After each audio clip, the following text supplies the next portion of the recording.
Good evening, ladies and gentlemen. Welcome to week 14. Listen, I'm just going to go off script to start.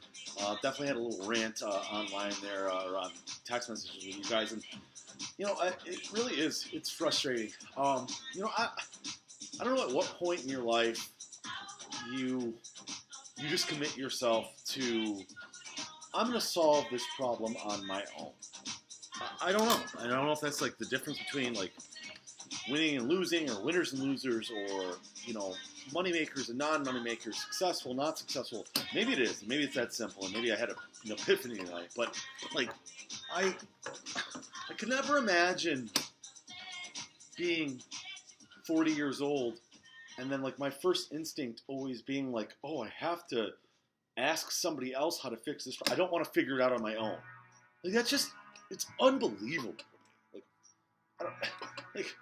I have no problem asking for help when I need it, but it's not like my first instinct is I don't know how to open the door, so I'm going to call somebody, or, oh my gosh, this light bulb is up, whatever it is. I couldn't do that. I don't know how people live that way. It drives me crazy.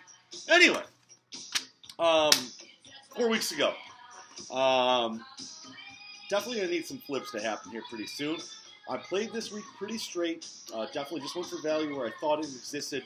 Didn't try to take any big swings at the fences. So if things don't go well this week, we'll definitely see some obscure picks out of this corner the next few weeks. Just trying to, make something happen here. Try and find games where I think that maybe other players will be on those games and I can be against them and get a little double point action going or whatever. So we move on. It'd be interesting to see. I know the Brinick boys and Dolan this week got a little fantasy matchup on top of it all, so it's a nice, sweet weekend for you. So I'll be interested to see how that works out for you. And unfortunately, COVID corner. It's replaced Pistons Weekly, all that stuff, and it's worth talking about. And I don't want to go as negative as I did last week. I've actually had some great experiences at work over the past 3 weeks, and I kind of want to touch upon some of that stuff. And really, I've been humbled to the core, where I almost brought the tears a couple times, just with some of the things I didn't. The realization that you've done a great job, and through all this, you still have so many guests that go to bat for you and appreciate what you've been doing. And I think it was the Sunday I got back from Florida. And we had the first snowfall of the year. It was 32 degrees outside. And, I had, kind of tempered schedules back to where it's okay, we'll have, only 1-2 servers, this, that, da-da-da. And I really had nobody in the building except for myself, except, the cooks and myself. At 11:45 in the morning, I had my service staff coming in at noon, which is odd. Usually they come in a little bit earlier, but it's we'll be slow, bad weather, things like that. And it's 11:55, and I had 45 people waiting to get into my restaurant. Not into my restaurant, but into the outside of my restaurant. And that's pretty cool. And I've had a lot of pretty cool moments with a lot of guests over the last few weeks that have really made me realize our organization is special, and we've been doing the right things for a long time. And, through this whole process, we've tried to figure out how to make it work. And we haven't done everything perfectly, but we've tried. We've tried to figure out how to make money. And that kind of transitions me into what I want to talk about with you as sports fans is I don't really understand this, backlash against these sports leagues, or even the NCAA, whom I'm not a big fan of, but these leagues trying to make money and put their product out there and play these games. I give them all credit in the world, because I'm going through it on a very micro level, and they're definitely flying at 50,000 feet trying to get this stuff done. What were they supposed to do? What is college basketball supposed to do, Coach K? Just say, oh, sorry, just don't play. Let's just leave all this money out there. We're not going to make any money. We're not going to promote our athletes. Is that really what they're supposed to do? Was I in March supposed to just say, nope, carry out only, shut it down, we're all going on unemployment? November? Oh, another shutdown? I guess we can't figure this one out. Is that what we were supposed to do? Is that what college basketball is supposed to do? Is that what the NBA is supposed to do? And the NFL's just plowing ahead because they know where the bottom line is. And that's what we do as Americans. And I'm not even trying to sound insensitive about it. Like, we will always figure out how to do things. And so long as our customer base demands, like, things be this way or that way, well, that's what we're going to do. So I really have a problem with people who have an issue with these leagues trying to play games and get this thing done. And, how are they going to leave all this TV money aside? What's happening? I have to do some research on it, but, what's happening to these, schools that, we're supposed to play on the Fox noon game, the Michigan-Ohio State game this week. What happens to all that money that was probably, going to schools or, whatever. Like, Michigan-Ohio State's a pretty big game. What's happening to all that money? So we shouldn't even try? All right. Let's get on to it. We'll do the normal. We do the don'ts, and we do the do's. Whew. Go out to Los Angeles, California. Sunny California, where we have the Chargers hosting the Atlanta Falcons. Opened up as a pick'em.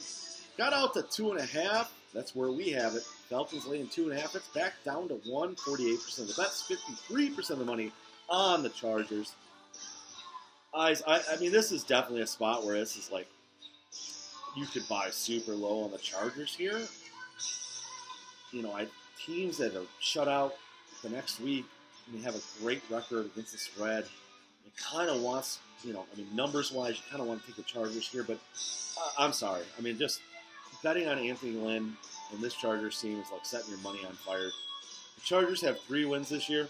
They're against opponents that have a combined win total of 3-32. Chargers have also given up 27-plus points in 9 straight games. That's why I lean Falcons here. Don't take them. Just called the girl this week. Didn't sleep with her. Just said, hey, what's up? You want to get together next week? Let's go out to Las Vegas, where we have the Vegas Raiders hosting the Indianapolis Colts. Colts opened up laying 2.5, laying the big 3 now. 49% of the bets, but only 15% of the money on the home dog, Las Vegas Raiders. Guys, I'm going to be honest. Both these teams just really Dr. Jekyll, Mr. Hyde kind of stuff on the eye. I really don't have a good handle on either one of these teams. That's why I stay away. I would lean home dog here. Take the Raiders, catch the 3, because I just don't trust Phil Rivers. I don't trust them. I just don't. I don't trust either one of these teams. I trust Phil Rivers less at this point in his career. Let's go to Detroit, where the Detroit Lions are hosting the Green Bay Packers. Lions catching a solid 7.5, and on paper, I looked at this game earlier in the week and said, I don't mind that. I kind of like the Lions catching a full 7.5 here in a divisional game at home against the Packers. Stafford, over his last 10 games against the Packers, very good statistics. But then I dug a little bit deeper, peeled the onion back a little bit farther. Aaron Rodgers, 45-26 against the spread against the NFC North in his career.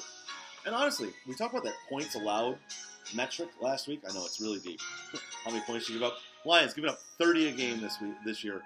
So I've been waiting for that Green Bay letdown game. They always have a couple of them a year. I just couldn't trust it's going to happen here, so I stay away and I lean Packers. Let's go out to Chicago, where we have the Bears hosting the Houston Texans. Game opened up as a pick'em. Got out to Houston laying 1.5. Texans laying 1 here. I don't know. This is just, it's fishy. We got a 4-8 Texans team against a 5-7 Bears team. I really think this should be more in that Bears laying, a 2 or 2.5 or a 3. And we have the Texans laying 1. Now, I can't go ahead and put my faith in the Bears here and actually play this game, but I definitely lean Bears here. Houston, injured, suspended, all over the place. Don't have all their weapons out there. It's going to be 33 and windy tomorrow in Chicago. So I think this is a buy low spot on Chicago, and I would buy low here, lean Bears, and we go out to Seattle, where we have Seattle Seahawks hosting the New York Football Jets. Jets opened up, catching 15. We caught it at 13.5. It's back out to 15. So we have it at 13.5. Seattle catching 46% of the bets, 61% of the money. Very even spread there for a game like this. I've been good playing the Jets this year, but I couldn't play them here. And I kind of actually lean Seattle here. I think it's a get-back good spot for Seattle here. On paper, Jamal Adams, rivalry game against his old teammates. He might have a pick six or something like that could happen. It's a buy low spot on Seattle.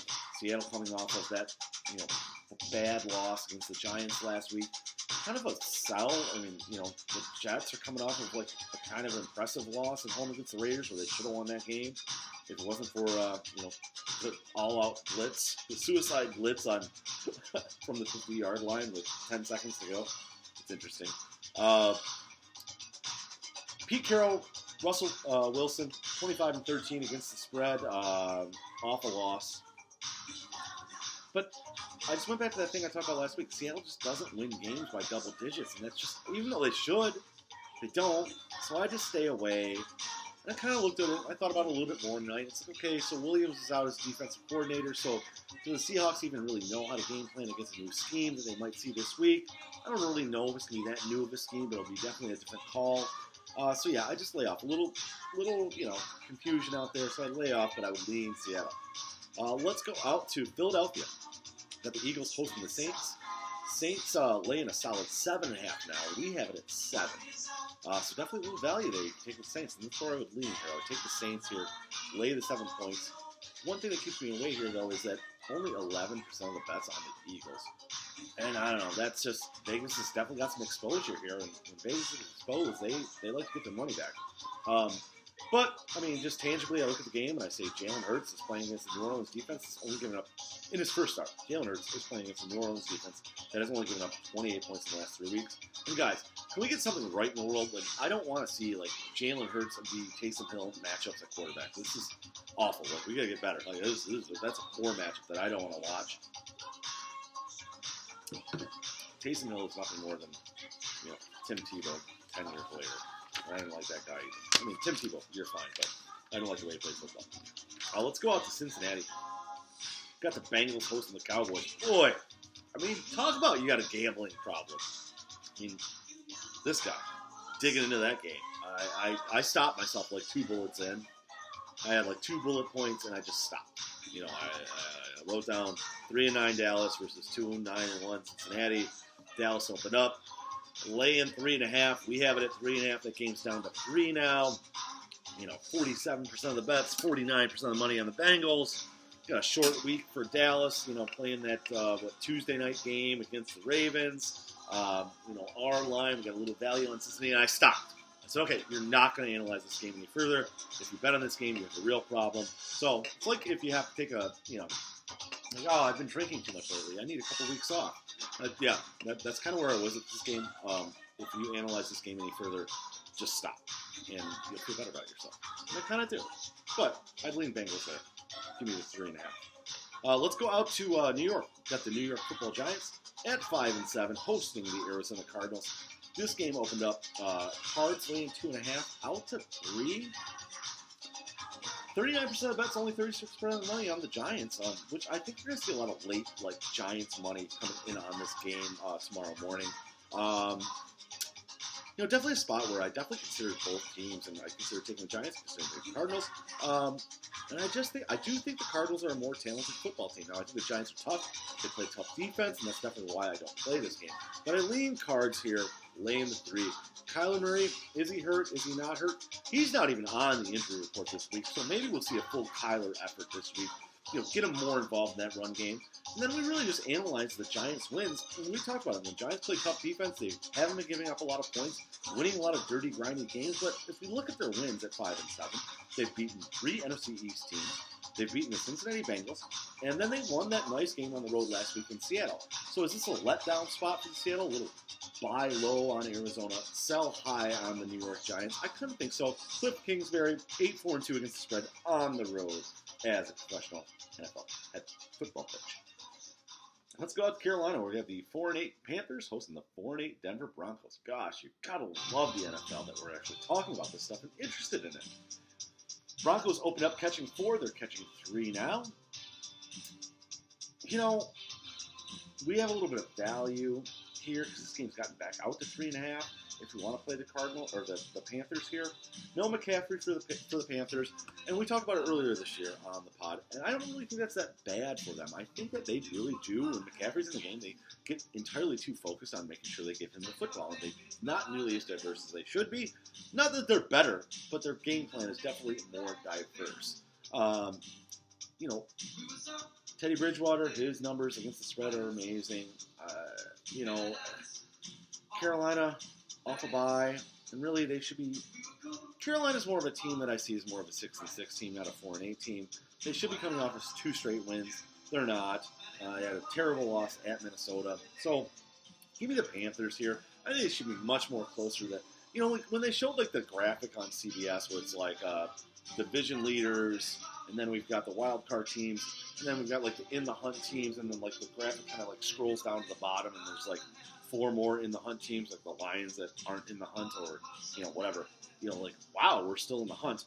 The Panthers should still be in the hunt team, and they're not. So I think that I give the slight edge in power rankings to the Panthers, and I would happily lay the 3 here and lean Panthers, but we don't play it. We got 5 better games to play. Let's go out to Arizona. Yeah, where the San Francisco 49ers are hosting the Washington football team. I mean, imagine if I said that statement a year ago. Let that settle. Where we go to Arizona, and the San Francisco 49ers are hosting the Washington football team. A lot has changed in the year, guys. The football team opened up catching 4.5 points. That's down to 3 now, 45% of the bets, 59% of the money on the San Francisco 49ers. It's a short week for both teams. They both played on Monday Night Football. You know, road dogs, I would lean Niners here, but road dogs are 11-3-1 against Kyle Shanahan, even though, I mean, I guess they're road dogs, but they're playing in Arizona. It kind of made me, there was one thing that just kept me off at the last second there. We talked about it last week, though, that like San Francisco had to make this transition down to live in Arizona, which I was correct about. Buffalo beat San Francisco last week pretty handily, and San Francisco did not look good. But now they're in week 2 of it, a little more acclimated, and they didn't have to travel this week. Staying down in Arizona, staying in their hotels, doing what they're doing, whatever, getting to a rhythm, a routine. And I like Kyle Shanahan as coach, so I just go ahead. I plug my nose here and I lean Niners over the football team. Yeah, I think that's all the don'ts. So let's get into the do's here. We're going to go down to Tampa Bay, Florida. Got the Minnesota Vikings at 6-6, still in a playoff hunt, catching 6.5 points on the road at the Tampa Bay Buccaneers. And I go Tampa here. I'm going to go ahead and lay that dirty 6.5 points. 56% of the bet, 60% of the money on the Bucs. It's kind of a square play, but you know it's square, and I'm fine with it. 34-12 against the spread for Tom Brady after a loss. I like that. I like the fact that he's only got 46 of them. Tampa's off the bye as well. And I got to think, there's a little bit of extra time here, where, Tom can really put his foot down and say, hey, this is how we're going to do things so I can get done. And then we look at Minnesota, I think if you're on paper, you're just like, oh, well, Minnesota's got it back to 6-6. I think they started off 1-5, but we look at some of those wins that they've had, and they're really not good. I mean, we go over the last 3 games. Minnesota lost to Dallas 3 weeks ago. They beat Carolina in some crazy, weird comeback. And then they beat Jacksonville last week, where, in reality, they had chances to put that game away, and they weren't willing to. They had no desire to put it away until overtime.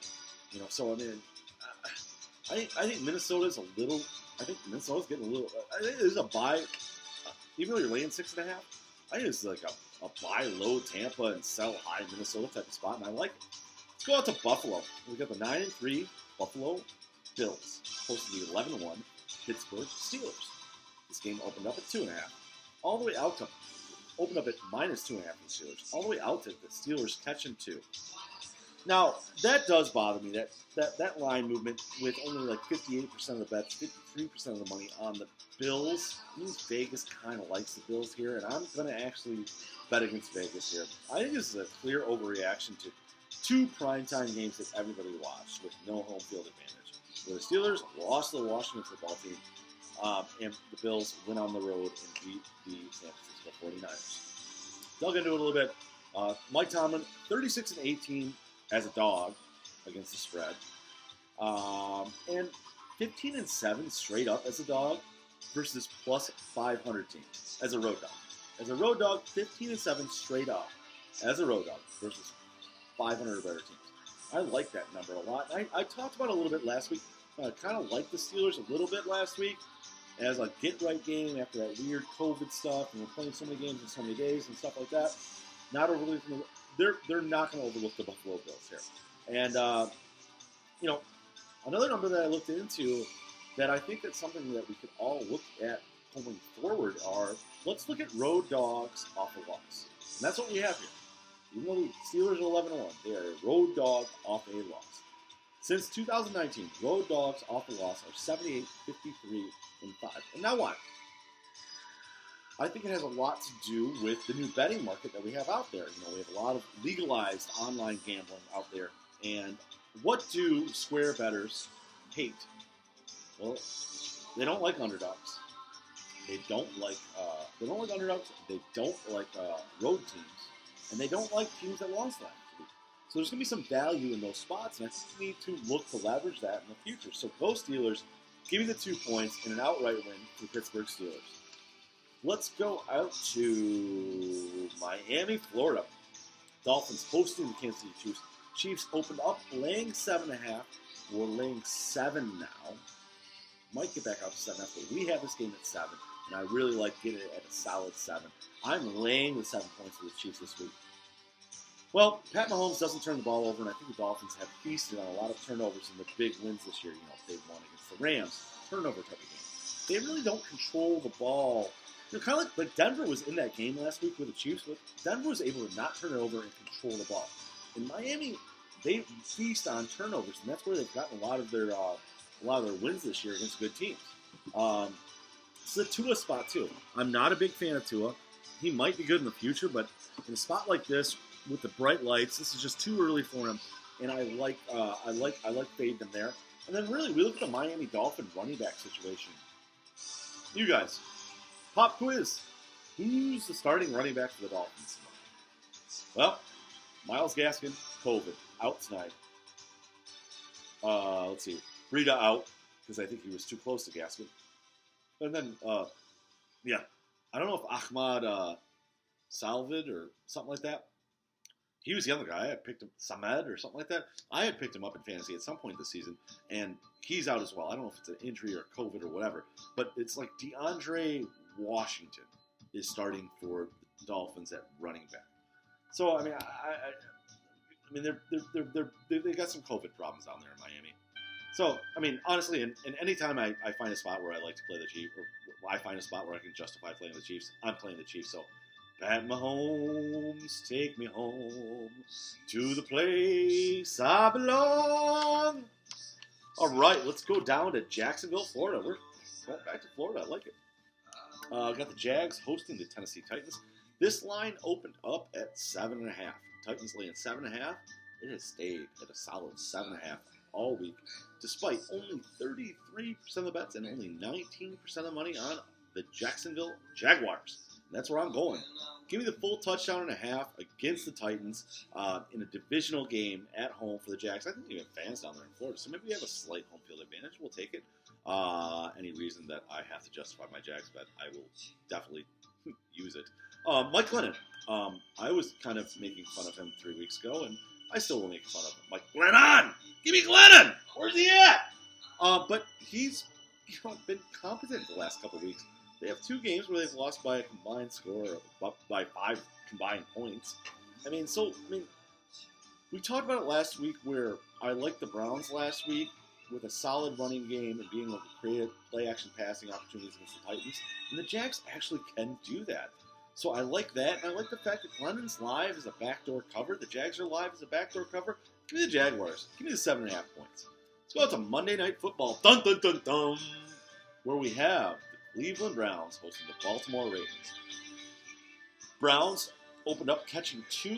They're all the way out to 3, despite only 32% of the money on the Ravens. What does that mean? Ladies and gents, we got a little reverse line movement, which means Vegas likes the Ravens, so that means I like the Ravens.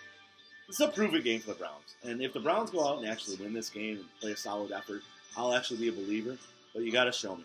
I'm putting my money where my mouth is here. It's a show-me game for the Browns. It's a show-me game for Baker Mayfield. Watching him do the spinny spins and, throw the football deep and do all that stuff. Go ahead and do it. Why do I back the Ravens this week? I think the Ravens have incrementally over the last couple of weeks gotten a little bit better. They had the whole COVID outbreak thing where they pushed the game back from Thursday to the next Wednesday, and they looked like shit against the Steelers, even though they kept the game close. And then last week, they beat a bad team in the Cowboys. They didn't look great, but they got the job done, a little incrementally better. And then this week, I look for them to get back to full strength. And really, there's only like 5 Ravens that are even on the injury report, only 2 out. Healthy team. The Ravens actually have an okay pass rush. I mean, not as poor as Tennessee. Tennessee's like 30th in the league in pass rush. Ravens are mid-pack, 14, 15, somewhere in there. So I don't think that the play-action attack for the Browns is going to work nearly as well as it did last week against the Titans. It's a good fade spot for me against the Browns. Yeah, and it's the Browns, guys. Browns karma on Monday Night Football when they want to win a big game. Is that really going to happen? I don't think so. Not on this podcast. Gentlemen, I will be at home by 1 o'clock tomorrow, and I will be tuned in and watching. So send me all the messages you want tomorrow, fellas. Have a good night. We out.